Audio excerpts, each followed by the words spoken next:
తో పాటు నారా లోకేష్. సో వీళ్ళకి సంబంధించినటువంటి రాజకీయం చాలా రసకందాయంగా మారుతుంది. మనం చూస్తూ ఉన్నాం ఇటీవల కాలంలో జగన్మోహన్ రెడ్డి సెల్ఫ్ గోల్ వేసుకుంటూ ఉన్నటువంటి సిచ్యువేషన్ కూడా చూస్తున్నాం. ఏంటి ఆ సెల్ఫ్ గోల్ అంటే ఆయన యలహంక ప్యాలెస్ నుంచి అంటే బెంగళూరు నుంచి తాడేపల్లికి రావడం, ఇక్కడ 1-2 పర్యటనలు చేయడం, లేకపోతే ఒక మీడియా సమావేశం ఏర్పాటు చేసి వెళ్ళిపోవడం. సో ఈ మీడియా సమావేశం ఏర్పాటు చేసుకున్నటువంటి సందర్భంలో ఆయనకి మరి స్క్రిప్ట్ ఎవరు ఇస్తున్నారో తెలియదు కానీ సో ఆయన సెల్ఫ్ గోల్ వేసుకుంటూ ఉన్నటువంటి పరిస్థితి. ఇటీవల అనేక సందర్భాలు తనకి మనకు అద్దం పట్టినటువంటి పరిస్థితి ఉంది. ఎందుకంటే రీసెంట్గా పరకామణి కేసుకు సంబంధించి కూడా ఆయన కొన్ని వ్యాఖ్యలు చేశారు. ఇది ఒక చిన్న కేసు అన్నారు.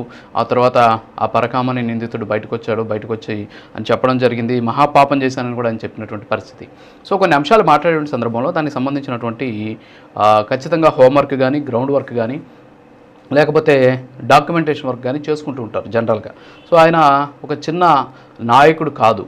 జగన్మోహన్ రెడ్డి అని ఆయన మాజీ ముఖ్యమంత్రి, మాజీ ఎంపీ, ఒక పార్టీకి అధినేత, ప్రస్తుతానికి ప్రధాన ప్రతిపక్షం లేకపోయినప్పుడు కూడా ప్రతిపక్ష నాయకుడు. మరి అలాంటి వ్యక్తి వ్యాఖ్యలు చేసేటువంటి సందర్భంలో చాలా జాగ్రత్తగా చేయాల్సినటువంటి అవసరం ఉంటుంది. ఎందుకంటే ఆ వ్యాఖ్యలు అనేవి ప్రజల్లోకి వెళ్తూ ఉంటాయి.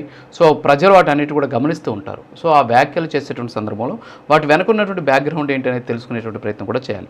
ఒక రకంగా చెప్పాలంటే జగన్మోహన్ రెడ్డి ప్రెస్ మీట్ పెట్టిన ప్రతిసారి కూడా తెలుగుదేశం పార్టీ అలాగే కూటమికి సంబంధించినటువంటి సోషల్ మీడియాకి మంచి స్టఫ్ని ఇచ్చేసి వెళ్ళిపోతూ ఉంటారని చెప్పేసి ఆయన మీద చాలామంది చెబుతూ ఉంటారు. సో తాజాగా కూడా అలాంటి పరిస్థితే చోటు చేసుకున్న పరిస్థితి. సరే విషయాన్ని పక్కన పెడితే విజయసాయిరెడ్డి రాజకీయాలు వదిలేసి నేను వ్యవసాయం చేసుకుంటానని చెప్పినటువంటి వ్యక్తి ఈ మధ్యకాలంలో రాజకీయాల మీద విపరీతమైనటువంటి ప్రేమను ఆయన చూపిస్తున్నారు.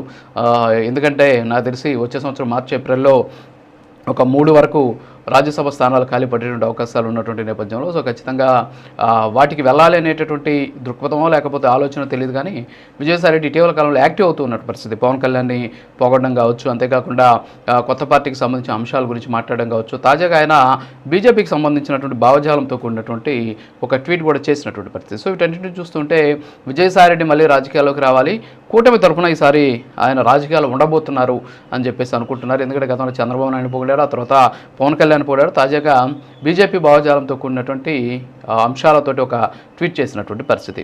ఇక ఆ విషయాన్ని పక్కన పెడితే ప్రస్తుతం లోకేష్ని జాతీయ మీడియాలో కార్నర్ చేశారు. ఏంటి జాతీయ మీడియాలో కార్నర్ చేసినటువంటి అంశం ఏంటి అంటే ఇండిగోకి సంబంధించినటువంటి వ్యవహారానికి సంబంధించి మొత్తం కూడా నారా లోకేష్ దగ్గరుండి పర్యవేక్షిస్తున్నాడు అని చెప్పేసి ఒక డిబేట్లో పాల్గొన్నటువంటి ఆ పార్టీ అధికార ప్రతినిధి చెప్పడంతో వెంటనే అది పెద్దగా ట్రోల్ అయినటువంటి పరిస్థితి. సో విమానయాన శాఖ మంత్రిగా ఉన్నటువంటి రామ్మోహన్ నాయుడిని పక్కన పెట్టి అంతా లోకేష్ చేస్తున్నాడు అని చెప్పేసి ఆయన్ని కార్నర్ చేస్తూ జాతీయ స్థాయి మీడియాలో కావచ్చు, అంతేకాకుండా ఇక్కడ వైఎస్ఆర్ కాంగ్రెస్ పార్టీకి సంబంధించినటువంటి సోషల్ మీడియా ఏకిపారేస్తూ ఉన్నటువంటి పరిస్థితి. సో అది ఎందుకు జరిగింది, ఎందుకు ఆయన్ని కార్నర్ చేస్తున్నారు అనేది కూడా చూడాల్సినటువంటి సిచ్యువేషన్. మరోపక్క పవన్ కళ్యాణ్ కర్ణాటకలో పర్యటించారు. ఆయన పర్యటించినటువంటి నేపథ్యంలో ఆయనకు ఒక అద్భుతమైనటువంటి బిరుదును కూడా ఇవ్వడం జరిగింది.